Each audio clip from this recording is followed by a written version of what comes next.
Hey, and welcome back to the Magic Vlog, everyone. Sorry it took so long. We've been having trouble with sickness lately. Yeah, I apologize ahead of time. My voice is still a little rough right now, but it was a lot worse last week, so gonna do a double dose of magic blog for you today. Yeah, we we've been have my chat's been blowing up a lot lately on the Google uh messages. Oy, we've and I've had to narrow it down so that way we keep this video kind of mid-range to short compared to the last video that we had for our top 10. Woo boy. Yeah, we got to talking on that one, so I'm trying to keep these next few videos short and sweet, but Sometimes they just have the best stories. yeah, your favorite cards tend to have a story attached to them, so. Yep. But in any case, we decided to bring up an FAQ, so we've limited it down to questions that are very, very exclusively relevant.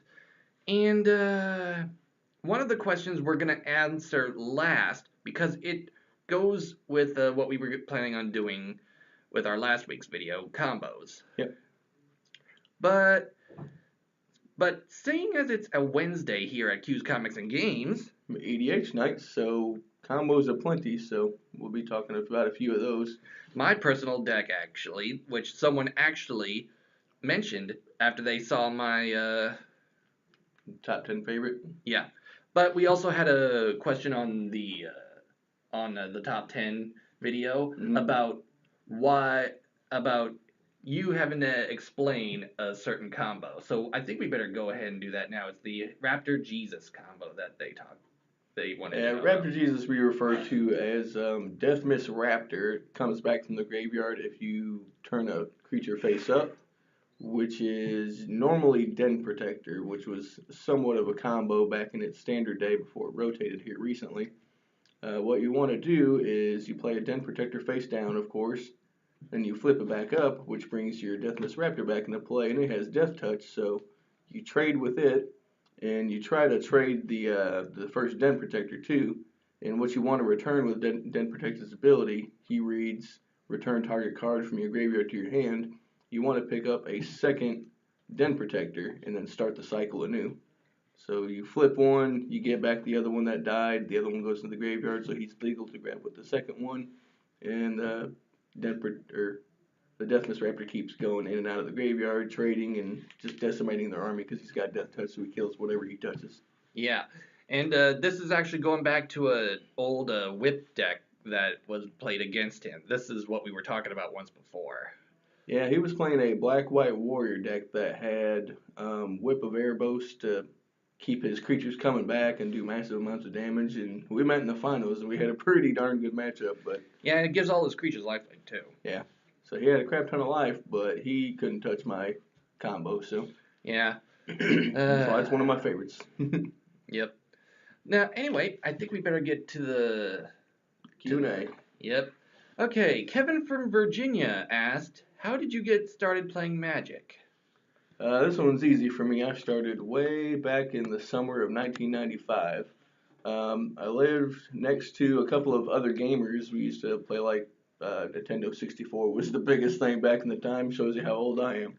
But his uncle, my neighbor's uncle, actually played Magic when it first came out in '93, and he bought a bunch of cards, and then he just didn't play much anymore. I guess his uncle and his friends just decided to go with poker, a little bit more mainstream, I guess, during that time, and gave my neighbor, his nephew, all the Magic cards, and we just kind of went from there. We learned how to play. It came with like these itty tiny books about yay big, so Yeah, for me, it was taught us everything we know. yeah. I actually got started. Well, let me just say this: I was introduced to Magic whenever I first saw playing cards back during my middle school years. But I never actually thought about playing it. But then I started seeing what the cards were actually like, and I'm like, ooh, this is gonna be too complicated. But in 2014, right before M15 came out, I actually had a practice game because originally I was playing Cardfight Vanguard, Oh yeah. a card game by Bushiroad at Hour of the Dragon, but it was starting to lose its popularity. So Yeah. I thought, I might as well. I mean, I've seen it played so many times every Friday night that I'm there. Yeah. So I figured, why not? And I sat down. I borrowed a test deck, which is where I saw the first god I ever saw, Athreos. Yep. Athleos, good one. It was a mono black deck that I was using, and I actually won that due to a certain card called what was it, Great Merchant of Asphodel? Oh yeah, that card's nasty. Yeah, luckily I managed to get 25 life total off of him, or not 25 life. I had 25 life after he came in, but the thing is, like, they also had that rat that cloned itself every time you discard. Yeah, that deck was just really nasty. And there was even that one. I think it was a Drake. It was a blue black hybrid. Oh, that was Well, Nightwing Spectre. yes. Every time it dealt damage, it would exile the top card of the opponent's library, and you'd basically put it under that monster, and then you get to play it whenever you get a chance. Yeah, the weird thing about that one is usually cards with that effect allow you to use mana as any other color, but this one you actually had to have the right colors. You actually had to cast it as if it was in your hand. And So it's kind of weird, but it's still super powerful for just 3 mana. but you could grab lands off of that exile too, which would allow you to get the mana. Yep. So I'm assuming they got lands that can cast their stuff. So if you steal enough of their lands, you can cast all the things. But then after that, I bought myself the Monsters vs. Heroes dual decks, and things just went from there. Yep. Had a Pelucanos and a Sun Titan in it, so you had 2 really good cards right there. Okay, next one comes from Laura from Washington. Did you ever rage quit? I will answer this honestly. I have not. I'll answer this honestly. I have, but I had quite a little bit of a temper when I was a little bit younger, and kind of didn't know how to control it. Kind of slammed my cards down. I don't think I've ever damaged my opponent's cards or ever hit anybody or flipped the table or anything crazy like that. But now if I ever get mad, it's just I'm kind of frustrated at my own deck. Usually get mana screwed or something, but I've never hurt anyone or their cards. So nothing bad. Now I will admit I have made people rage quit. Oh yeah, I've done that a lot, especially online. You usually beat them really bad, and they got something to say about it from the safety behind their computer screens. So, and I've done it a lot in real life too. People just you swamp them pretty good, and they just quit. Drop from the tournament and go home without saying a single word. So, yeah. And we know one guy in particular that I've done that to quite a few times. Oh yeah. Oh, Mike Smith. Yeah, he's a real jerk from Hour of the Dragon. I made him throw his $500 deck across the room, and it was pretty funny. Yeah, I think he quit playing after a time because of that. Yeah, I've knocked him out at quite a few top fours. So. And he'll actually come back later in another question. Let's see, Dan from Japan. What is your favorite synergistic combo of cards? Wow, you could have just shortened that, but just by saying combo of cards. Oh boy, that's actually a tough one, because there were a bunch of combos that I used to love running. I mean, I used to love running black whenever I was just starting out. Well, for me, I actually like more synergistic combos, not like combos that just straight up win the game, but just like I mentioned earlier, Den Protector and Death Miss Raptor. That's highly synergistic. It's not going to win the game right on the spot, but it is going to allow you to slow the game down and play it at your pace. And it's just those 2 cards worked really well together.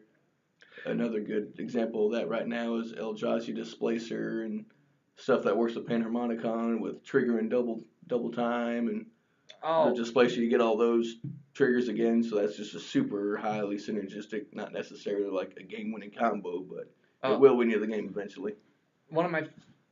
One of the combos that I most hated going up against is that Eldrazi Displacer and the that one Brood thing that comes into play with 4, that whenever it brings into play it creates 3 of those. Brood Monitor and something that does damage when stuff comes into play. Zulaport Cutthroat. Yep, Zulaport Cutthroat was the main one. I've seen some decks where it used Impact Tremors for pretty much the same effect, but Zulaport Cutthroat was just a little bit better. Although, I have to say for mine, it has to be the one I came up with for the deck that I came up with myself, the Teamer Factory deck. Oh boy, that synergistic combo right there, that is enough to make anybody scoop. Yep, just 3 Akasha modules and a Warlord Virtuoso and pretty much game. Yeah. And he finally fell to that one time back on Friday. Yeah, this Friday night I was playing a blue-eyed Panharmonicon, and I had pretty much no way to deal with Infinite Thopters in game one, so he got it there. But game two and three, he bought in a bunch of artifact destruction and make sure he couldn't get 3 decoction modules, or even 2 for that matter. But that was still a bit of a tough moment because I sideboarded in a couple of counter spells for you. Yeah, you managed to stick like 1 decoction module, but it wasn't near enough to overwhelm me. Well, at least I did bring out that the Fireweaver. Yep. Which by the way, if you're wanting to bring in the Reckless Fireweaver from the sideboard, you might want to replace both the Reckless Bushwhackers with two of the Fireweavers. Yeah. Because sometimes attacking just won't get the job done. Yep. All right, next one. I believe Garth from Australia. Ooh, all the way on the other side of the world. Yeah. Let's see. What was your favorite moment at an MTG tourney? Ooh. How about you start with this one? Well, I can't really think of a particular moment, but it probably was one of my first like regional tournaments, or maybe like a first pre-release where it's just kind of just like 300 people. And my first regional tournament was about 200 people, but it was actually about the second one where I was kind of just really fell in love with the game, because you go to like a 300 or a 400 person tournament, and it's like, if you're into Magic, like we know you guys are since you're watching a blog about it, we kind of have our own language, talking about damage dealt and a whole bunch of lingo that the normal person just doesn't use in their everyday life, but Magic players can just know exactly what you're talking about. And you go to a big tournament with 300 or 400 people that speak your own language, it's kind of a unique feeling where it's just like you can have a conversation with that person that you can't have with anybody else. And that's kind of not necessarily my favorite moment at an MTG tourney, but that's what I really love about tournaments. So Okay. I feel like that's a good answer. My favorite moment at an MTG tournament was not, well, it happened during a tournament, but it didn't really. Pre-release. Well, yeah, during the no, it was during the card pre-release. No, it was the first F&M tournament that was happened under the new ownership of Power of the Dragon. Yeah. It was, oh man, it was a funny moment. It didn't really have anything to do with the game. Well, technically it did, because it started because of an argument over the game. The guy we mentioned earlier, Michael Smith. Oh boy, he is a nasty cheater and everything. Yeah, a bit of a troublemaker, and nobody likes him. But yeah, but he started pounding on, what was it, his cousin Pat? Yeah, I think it was his cousin, Chris Harrison. Oh, okay. They had an argument about something that happened in the family that was pretty weird. We won't get into that, of course, but yeah, but what happened after that was the best thing. One of our best friends from the shop, Michael Crowell, big old guy. Oh, and I had a direct line of sight to see this happen. Oh man, Crowell just flew right past me, past all the tables, and just bulldozed Smith. Yeah, he pretty much stopped that fight before it even started. And the funny thing about it is Michael Crowell was wearing a Flash shirt that day, so he got the nickname Flash for a little bit, because he just. And the funny thing is, it was a Flash drive Flash. Yeah.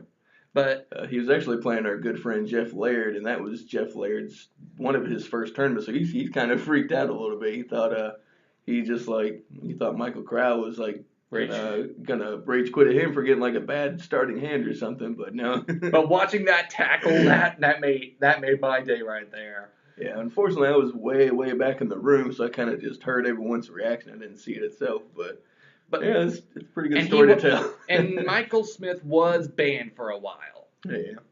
But then they brought him back. You don't start fights in card shops, or else you're probably gonna get tackled. But the reason it's more memorable for me is because I actually came in third place at that tournament that day. Yeah, I remember you definitely made top 4. I think it was either third or fourth, but yeah, it was third because even though I won, I ended up losing. I ended up fourth because I ended up losing in that top 4 game. Oh well. Next question. Yep. Okay. Oh, here we go. Clashman333. Sounds like he's some sort of Mega Man fan or something. Uh, I faced a deck that had a Chief of the Edge and Chief of the Scale and couldn't get past it. Do you have any tips for facing this kind of deck? Oh, that one is an easy one. Well, not really easy because they pump each other up, but I have been able to actually get past that once before. What I did was that I blocked the Chief of... Okay, Chief of the Scale is the one that gives the power up. Scales is to defense, and Edge is the power. Okay, what I did was... Okay, they were both technically 3/3s at this time, I believe. Yeah, they both pump each other up, and they're 2/3s, and the offensive one's a 3/2. So naturally, they give each other the bonuses that they need. What I did was that my opponent, all outs or swung with both of them at the same time. I blocked the Chief of the Edge with a 2/3, and I blocked the Chief of the Scale with a 3/3. Mm-hmm. So the Chief of the Edge did not die from the battle itself. It was an indirect cause. Yep, the Chief of the Scale would die, so that means... The toughness would have been reduced. Yep. The Chief of the Edge that was a 3/3 with 2 damage on it is now a 3/2 with 2 damage on it, killing it after the battle. Yeah, that's pretty much the only way I've ever been able to beat that combo before. Yeah, smart blocking and just realizing what's going to happen after the dust settles is a good way to just play the game and just make sure you're making the right decision at all point in the game so you don't get surprised by decks like that. Yeah, you got to be very careful against decks like that. Good thing it's no longer standard. Yeah, but that kind of a strategy is what we would call a tribal strategy, where it's a certain creature type, in this case warriors, pump each other up. Well, these type of decks, they get better the more creatures you have in play, so it's kind of a swarm strategy. And the best way to deal with these kind of decks is just get you a board wipe. So they're at least going to have 2 creatures that die to your 1 board wipe, so it's a good way to get card advantage. And a lot of these decks want to get greedy too. You don't want to stop at a couple of 3/3s. You kind of want to play your second Chief of the Edge. That way you got a bunch of 4/3s, and now you're talking serious damage. So. Or you may have to run a couple of Chief of the Scales just to pump up their toughness so that way stuff like that doesn't happen. And tribal decks are more focused on just overwhelming you with a really powerful offense and just trying to catch you before you get back on your feet. But yeah, strategies like that, board wipes are almost always in the sideboard for these types of decks. And smart blocking too. Yeah, and good chunk of life gain too to get some of that early damage back. Yeah. All right. I think we can skip this one right here for right now. Okay. Yep. That leads into our next segment. Celine asks, do you guys have any plans for retiring from Magic at all? I think we both can answer this at the same time. No way. This game is way too much fun. I mean, that's how I met Eric here. Yep, and it's an easy no for me because I make a living off of Magic, so if I want to pay my bills, I gotta keep playing, and I make a habit of getting the cards that people need for their deck, and that's pretty much why I got hired here at QACombo and Games.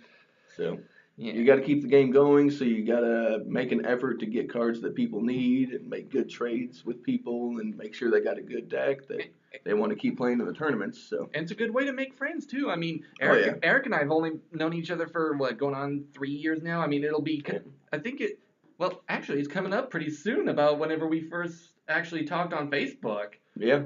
And if it wasn't for Magic, we would have never met. So yeah, and you know what the funny thing is?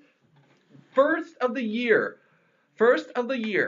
that in 2015, that is whenever we officially started fully hanging out. That's the first time we actually met face to face, and we got together at your place for a little deck building. Yeah, we only lived like about 4 or 5 blocks away from each other, so we actually got together quite often after we first met and just built some decks and we played some good games and we've become like best friends ever since. Yeah, we got a blog together, so yeah, it's just way too fun to let go anyway. I mean, just all the new sets and all the new mechanics that come out with it. Yeah, if they ever run out of ideas, then we'll probably just play like older formats. But they keep coming out with new, interesting ideas. The vehicles in this set have turned out to be super powerful, and I think I have an they'll make a comeback I have in a a feeling later that set. I have a feeling they're never gonna run out of ideas for this game. It's Yeah. too popular. Yeah, they got a good team over there, and apparently they just keep coming up with ideas. So hopefully it keeps going strong, and people like me can make a living off of it. And it's just a really fun way to live. Yep. All right, now time for the final question, and this is actually going to be tying into our little combo segment for EDH, which we're going to be talking about my personal EDH deck that you probably remember me talking about in the top 10 list, because my commander was actually in the top 10. Victor asks, I watched your top 10 video and I was wondering how would Vorel actually be a good commander? Why set up a deck around him? Vorel, as he mentions there, is actually Vorel of the Whole Clade, a powerful Simic card. One green, one blue, and one colorless just to bring him out. Yeah, 3 mana commanders tend to be pretty good because you can get set up before everyone else, kind of. But you kind of have and they have really, really good abilities, but their power and toughness leaves a lot to be desired. Yeah, Varel's a 1/4 though, so he survives quite a bit of like burn spells and early kill spells and stuff like that. So yeah, for my deck, I actually managed to put in a few little odds and ends stuff here, but one time I actually came up with a combo that actually worked out pretty well. Ivy Lane Denizen with, pardon me. yeah, Ivy Denizen's a card that whenever another green creature comes into play, it gets a 1/1 counter. No, you get to put a 1/1 counter on it. Yeah, you get to put a 1/1 counter on any creature. So. And Battering Krasis, a nice little trampler with Evolve. Yeah, Evolve just pretty much just built with like either low power or low toughness to make sure they trigger when another creature comes into play, give themselves a 1/1 counter, giving plenty of things for Vorel to pump up and just have a huge army later. But the thing is, it's a fish beast, which means that it's really good for that Advocate of the Beast. Yeah. Yeah, Beast is a really good card type and has plenty of synergy with other Elf and Beast cards. So Advocate of the Beast is actually a really good green card that whenever during the end step of each turn, you get to put a +1/+1 counter on the target beast creature you control. Yep, as long as you control a beast, you just get to make them bigger. So then there's also the Ring of Colonia, which I actually kind of like because at the upkeep, if the equipped creature is a green creature, it gets a +1/+1 counter. Yep, and the equipment itself gives it trample, so big creatures and trample have always been best friends. Yeah, and then there's also the Progenitor Mimic, my honorable mention back from my top 10. I have a tough time deciding on which one to copy. I either go for the Ivy Lane Denizen's a good choice. Yeah, or the Advocate of the Beast. Yeah, anything that just starts dishing out counters is good to have in multiples. So. But then there comes in Vorel himself. Bring him out right away because this combo focuses on the commander damage rule, which I'm a little. I think it's like 35 damage or something like that. 21 with your commander to a single player, and then that player is out. So it's kind of like a weird infect kind of mechanic, but I like it. But I like to win with commander damage. What I did with Vorel was I equipped him with Trollhide so that way I could regenerate him. Yep. And Drake Umbra just to give him flying. Which. So you got a big giant flying regenerator. Plus, so basically you swarm counters all over the Krasis. Mm-hmm. And then keep doubling up on it with Vorel. Which I actually used that Marionette instant card to untap him a lot. Yeah. He's got a really good tap ability, so using it multiple times is obviously great. As long as you've got the mana to do it. Yeah, takes a lot of mana, but hey, you get quite a bit of mana in EDH if people are kind of not focusing on just killing each other as soon as the gates open. But then you transfer the Ring of Colonia. But after your Krasis has gotten plenty of counters on it, you transfer the Ring of Colonia over to Vorel. So that way he could gain the trample ability just in case the opponent has any flying cards. and then attack with both the Krasis and Varel himself. And then after the blockers are declared, use Bioshift, a nice little hybrid card. I think it's only a 1-drop. Yeah, I think so too. It's a blue or green hybrid and just takes all the counters from anything you got and just put it on one thing. So this is making it a huge for real. Yep, which would then just instant killing people. Yeah, and Eric actually said that was actually a pretty solid move. Yep, gotta love EDH because it takes bad cards like Bioshift and turns them into game winners. Not necessarily a bad card anymore after that. Yeah. Now, I will admit there are other combos that I have put in that deck for certain situations. Like I actually put in the, what was it? The Jace Memory Adept and Psychic Spiral combo. Yeah, and just a pretty easy blue combo that can, if people are flying through their decks, then you can just kind of finish them off that way. And then there's another thing. There is one card that no one would ever think to put in an EDH deck. It's a card that relies on multiple copies of said card. Timberpack Wolf. Yeah, pretty odd inclusion, but, it's still a decent card. It's a 2/2 for 2. But the real monster move, and I have been called a monster for this, is if you pair it with the Progenitor Mimic. Well, no longer a 2/2 if you got a bunch of them. Now they're big giant beaters. Yeah, no kidding. And the wolves just keep on coming and coming and coming. I mean, it gets +1/+1 for each copy of Timberpack Wolf out. I mean, Progenitor Mimic is the perfect way around that. Yeah, if you play Simic blue-green combo, if you got one, put it in your EDH deck. There's never any bad targets for it. Every creature in EDH is probably in there for a reason. It usually has like a good ability, so having multiple copies of one card. My favorite target is Master Biomancer, because the stuff comes in with just ridiculous amounts of counters. A lot of people I know actually try to run Jalira, Master Polymorphist, in that deck like that. Yeah, in a deck full of 1/0s, which is all EDH is, you never know what you're gonna hit. And you barely have any. And in my deck, I barely have any legendary creatures except for Varel himself. So I thought about putting in Jalira, but too many cards. Most of them would end up in the graveyard anyway. Yeah, but I think Varel, he was a really good commander. He kind of gets outshined by the new Atraxa and the Commander 2016 because they kind of both do the same thing. They both want to turn 1/1 counters into just giant, enormous armies, and I like proliferate and planeswalkers, obviously.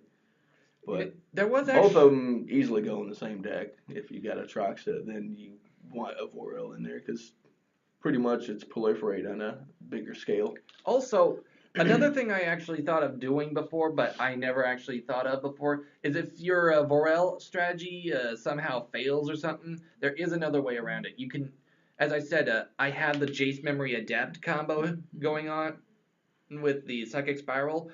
If you just, if you lose your Varel for some reason, or if you lose like the Trample or whatever, give and take actually will come in handy for that Jace combo.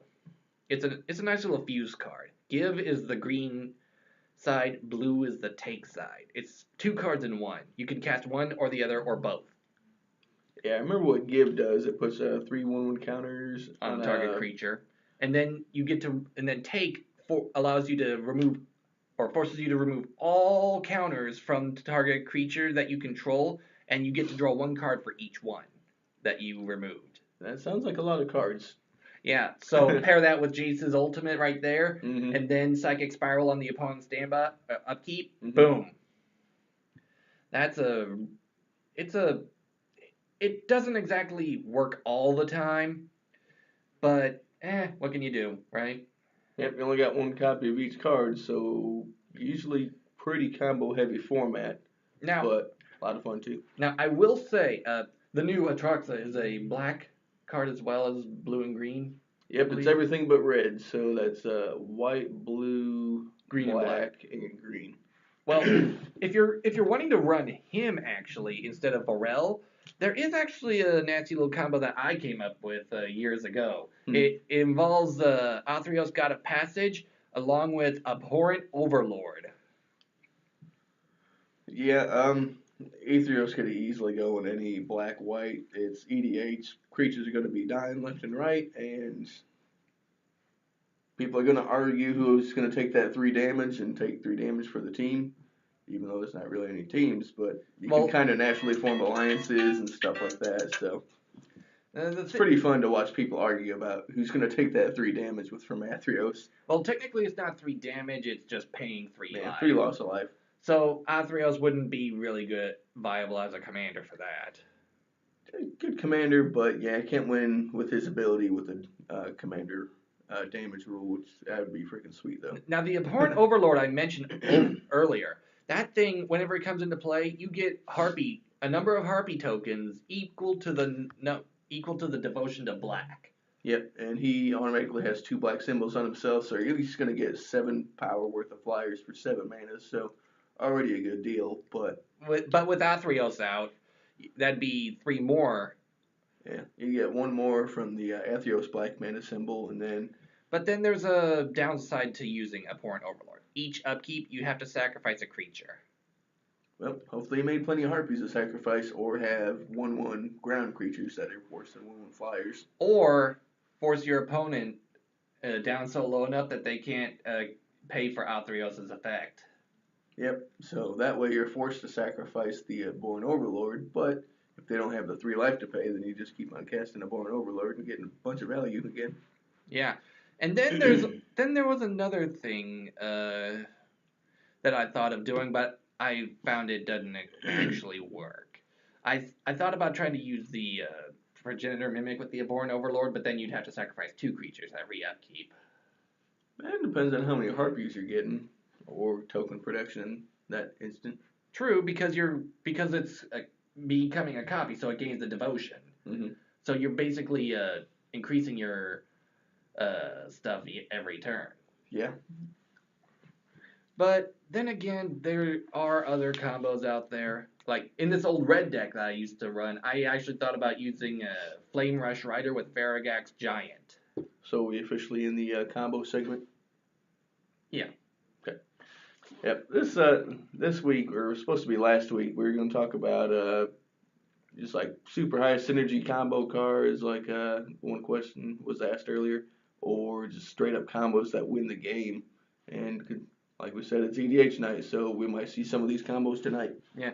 Now, what I was mentioning earlier, the Flame Rush Rider and Farragax Giant, that's actually a pretty nasty combo right there. Yep. You get a giant creature, or somebody keeps on taking damage. So either way, somebody's taking damage. Yeah, that Progenitor Mimic would actually be pretty good with that in a teamer.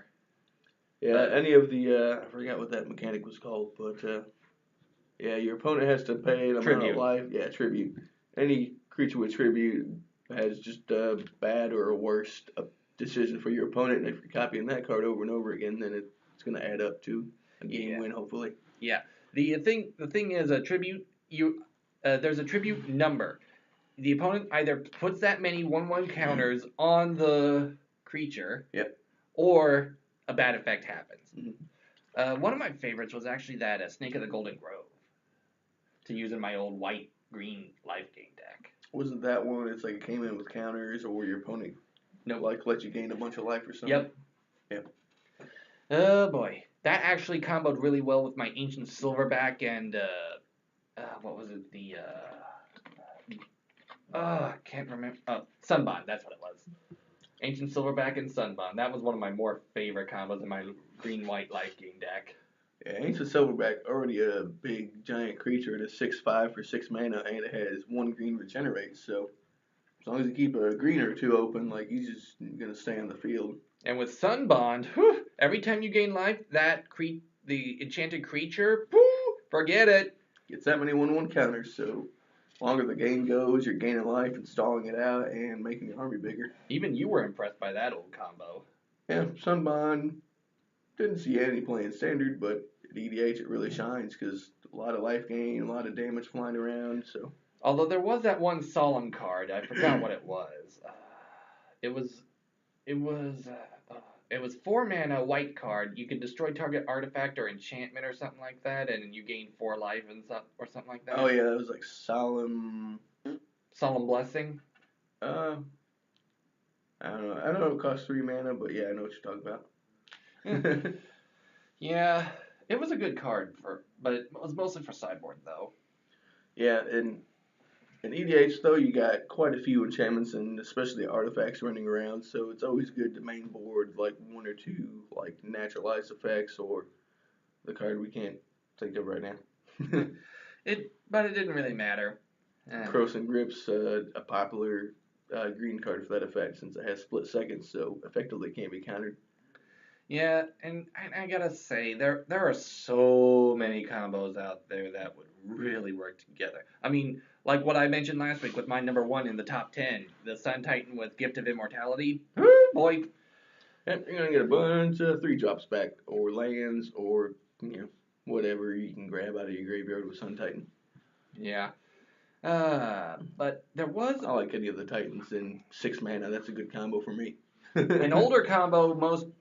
Some veterans will remember: Bog Brew Witch, Festering Newt, and the Bubbling Cauldron. I had that deck in Standard, and it was actually pretty funny. It was just mono black devotion. How powerful that deck was! You could just pretty much build it out of commons. I built a $20 mono black devotion deck for another player, and it actually won quite a few games just because the Great Merchant and the Bog Brew Witch actually did lots of work in that deck. Now, if you're thinking combos, then you might actually want to also check out Spellslingers with Luis Scott Vargas as the guest on there. They were debuting the Fate and Fury deck. Oh boy, the Fury deck had that big mana combo that with Nykthos Stranded Nyx and I believe it was Satyr Wayfinder, the one that untaps Voyaging Satyr. Voyaging Satyr, yep. And I think it was also the Hydra Broodmaster. Yeah, any monstrous creature in large amounts of mana equals a bad day for your opponent. Especially Pelucranos. Remember that sucker? Yeah, Pelucranos or Hydra Broodmother is just ridiculous. I tell ya. I mean, that's exactly the way he lost too. Was just what he got like seven Hydras or something ridiculous like that. Eight Hydras, but then whenever Sean was all out swinging with all the Hydras like that, Aether Spout. Yeah, bounced everything to the top of the deck, which the tokens don't exist there. So then he had only 4/4 or 3/3 Hydras after that. Yeah, still decent sizable force with the amount of mana he had. So yeah, another good card for any good deck that you're gonna need combos for is definitely gonna be the blue-green Prophet of Krufix.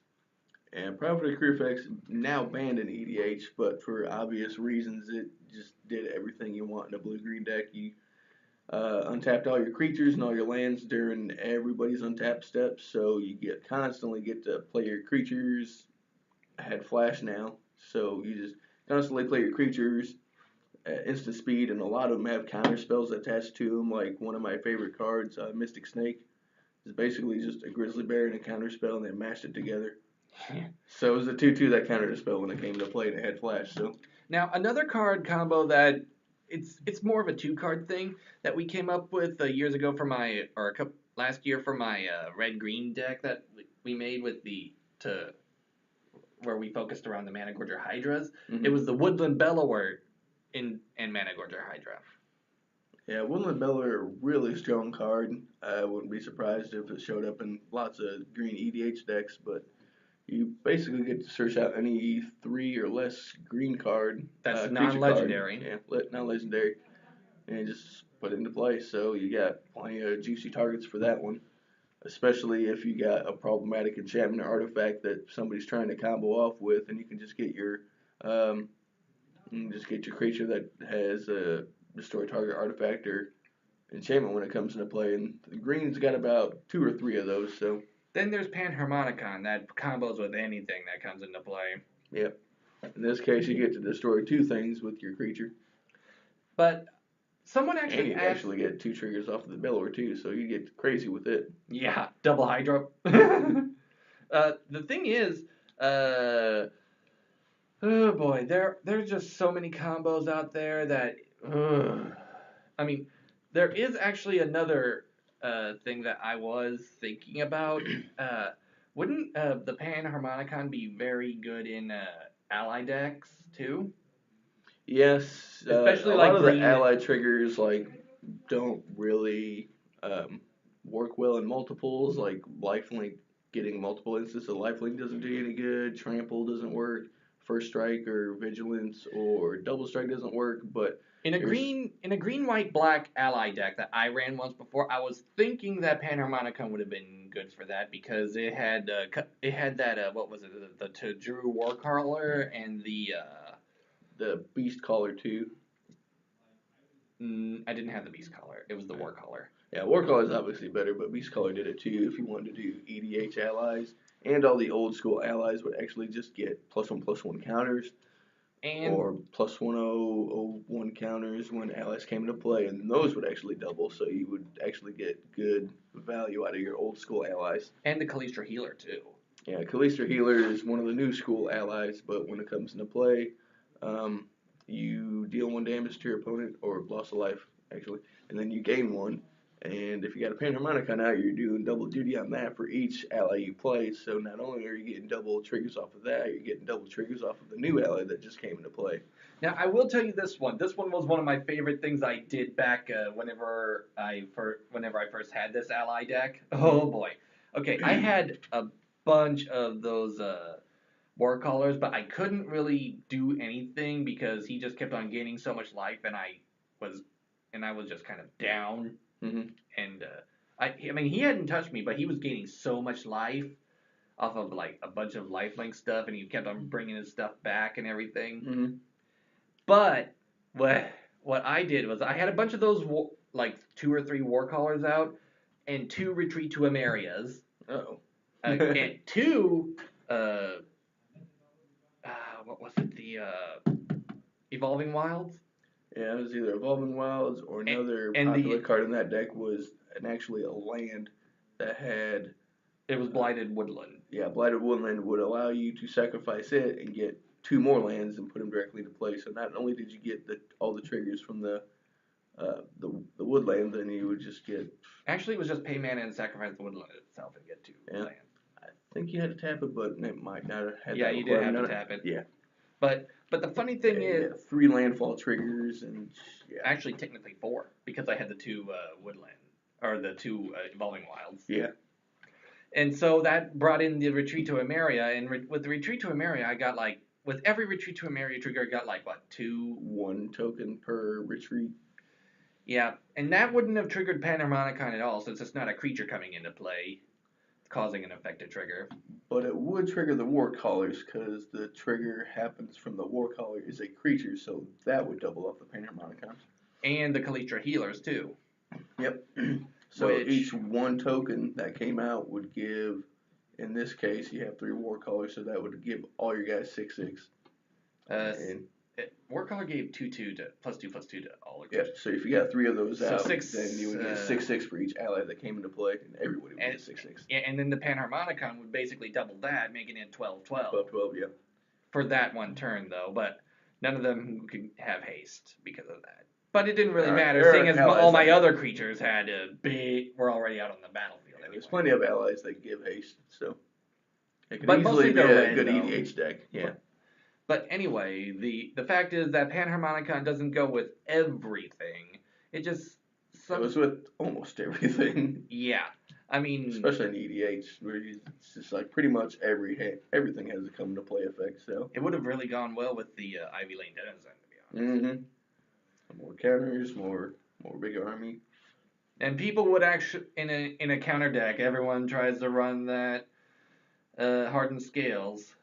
Yeah, I actually took it out of my Atraxa deck. It was a little bit too slow. I put Animation Module in there, and an Animation Module for a 1-drop has made so many servos with Proliferate on Atraxa, and one of my favorite moves is to +1 Ajani Mentor of Heroes, dishing out 3/1/1s, and then you can make 3 servos, and then you can pump up those 3 servos to make 3 new ones, and now you just got this gigantic servo army. And then last week, whenever we mentioned the Siege Rhino with Liliana Vess, boop! Yeah, I think anytime Liliana Vess Ultimates, anything in the graveyard is pretty much a combo at that point. Yeah. But especially Siege Rhino Yeah. and Grey Merchant, so that'd be Oh. nasty. But I think we've kind of gotten our point across, don't you think? Yep, EDH, very popular combo format. When we talk about decks and stuff, obviously we're going to talk about the combos because that's why you build a deck, is to have all this synergy and all the cards make each other better, and you just end up with a really good deck. And a bunch of my combos, Eric has actually been a little impressed with most of the time, especially with this latest deck, which he couldn't have been more proud of me for that one. Yeah, when we built it, it kind of didn't look like the best deck on paper, but man, when it plays out, it's just Scary. It's just a beautiful thing to watch. Just so many Thopters and It's like everything combos with each other. And it's like the more I play, the better I get at this thing. It's getting to the point where I could even rival you. yeah, the thing about that deck is it's really dependent on the player, and you don't miss a whole lot of triggers. And there's so many triggers going on in that deck. So Yeah, and I don't miss a single one of them, do I? yeah, me and you are pretty good about keeping track of everything that's going on in the battlefield and contributes to a lot of our wins actually. So I tell you though, it's been a wild ride ever since I first started. it's pretty much all I know because I've been playing for almost 22 years now. So I mean, I've been playing for only 2 years now, and I'm almost as good as he is. yeah, when I teach new players or just my friends in general, I try to get everyone on my level. That way, you got plenty of good competition, and plenty of good competition just makes you a better player too. So don't be afraid to lose a few games because you get better every time you lose. Yeah, and he's actually but don't rage quit. Yeah, not even marriage can slow this guy down. Well, my wife kind of understands now that if you start paying your bills with a game, that obviously you're pretty good at that game then. Yeah, no kidding. And I even introduced my girlfriend to it, and she actually pulled off a pretty nasty combo against me one time. Perforos God of the Forge with Aven Skirmisher and what is it? Gift of Immortality. Yeah, she's beaten your butt a couple of times with Elspeth too, and that's a pretty good one with Perforos. Oh, you remember that one? Yep. You remember me telling you about that, didn't you? Yeah, that was one of her first decks, wasn't it? Yep. She actually got the dual decks actually, the Elspeth versus Kiora. Yep. And the Elspeth side was Elspeth's just a great card. And she even actually got herself that Teamer event deck. Okay, that was a good deck too. Oh, that reminds me of another card that would have been good as a commander for instead of Vorel. Mm-hmm.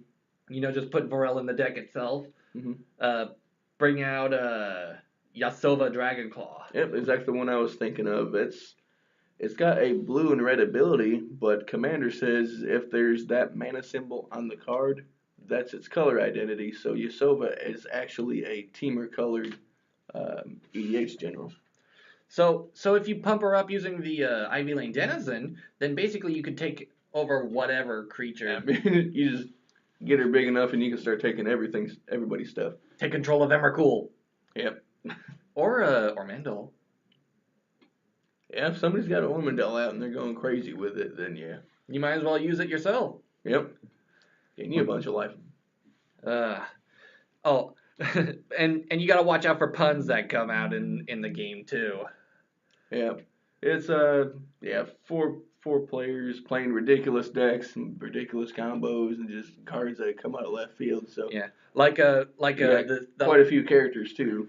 Like in my girlfriend's deck that I made for a red-white deck. Mm-hmm. Oh boy, one of her favorite cards to start off with is always the Aven Skirmisher, and every time she taps the mana for it, and she gets that look in her eye, I'm like, don't you Aven? That's pretty good. Yeah, and then a couple of months back, someone was playing that Gideon with the Gideon Ally of Zendikar. Yeah, the 4 cost ultimate. Oh boy, probably should have been in our top 10 somewhere, but there's so many good cards. Yeah, we just went with our most favorites. Someone played that against me, and I'm like, you've got to be Gideon me. And he was. It was actually a pretty good joke at the time. Yeah. But One of your better ones. Yeah, but then it kind of died. The don't you even thing will never go out of style. That's pretty good. Well, what should we talk about next time? Actually, We could do a few more Q&As. That was kind of fun. yeah, Gives us something to talk about instead of us having to think of all the topics. So yeah. saves us a little bit of energy. We just get to talk about the game that we love. Yeah. To be honest, we were just trying out this Q&A session for just a trial run to see how it would feel to answer these questions. Yeah, and you, the viewers, are why we make these videos. So if you got questions, feel free to ask, and we'll try to answer them as we go. Yeah, and you've been blowing up my Google messages, to be honest, and I've had to delete a few of them because it just gets so laggy and everything. Yeah, and there's obviously people are going to ask the same questions, so. Yeah, so I had to narrow it down a bunch. No point to ask it twice, I guess. And there were some vulgar questions on there. Like for one it's of the them, internet. What are you gonna do? Like one of them actually asked me, "Do you have a crush on? Did you ever have a magic crush on one of the female characters or anything like that?" Me, I'm gonna have to say no. They're not real ladies, so whatever. I mean, sure, the artwork is good, but Chandra's kind of hot, I guess. Oh, shut up! Ugh. What is your problem? Hey, we said there'd be puns. You stole my line. And you got the even one. You gotta let me have one. Yeah, true. Plus, Kiora kind of washes them away. Uh-oh. Sorry, had to do it. Oh, I had to do it. And Thassa, she's just a god.